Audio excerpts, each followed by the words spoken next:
My despair about the American novel began in the winter of 1991 when I fled to Yaddo, the artist's colony in upstate New York, to write the last two chapters of my second book.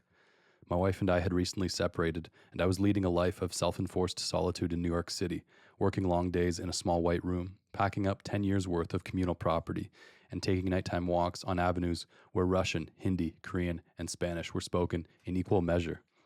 Even deep in my Queens neighborhood, however, news could reach me through my TV set and my Time subscription.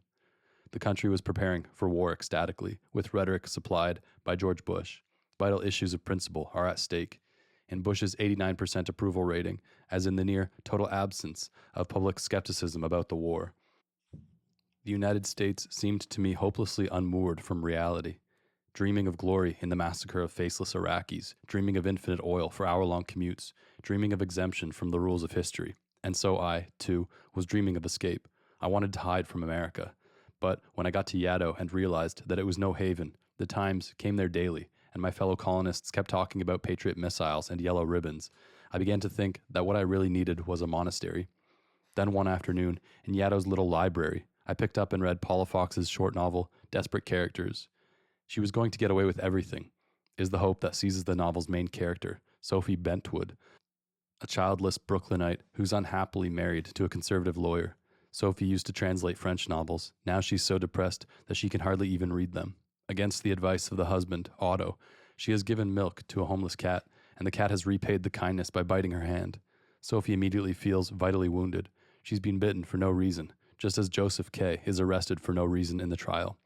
But when the swelling in her hand subsides, she becomes giddy with the hope of being spared rabies shots. The everything Sophie wants to get away with, however, is more than her liberal self-indulgence with the cat. She wants to get away with reading Goncourt novels and eating omelets aux fines herbes on a street where derelicts lie sprawled in their own vomit and in a country that's fighting a dirty war in Vietnam. She wants to be spared the pain of confronting a future behind her life with Otto. She wants to keep dreaming, but the novel's logic won't let her. She's compelled, instead, to this equation of the personal and the social.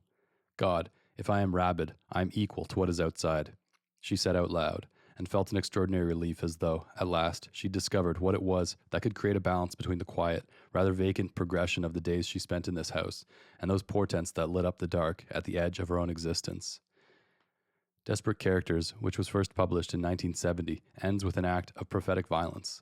Breaking under the strain of his collapsing marriage, Otto Bentwood grabs a bottle of ink from Sophie's escritoire and smashes it against their bedroom wall. The ink in which his law books and Sophie's translations have been printed now forms an unreadable blot.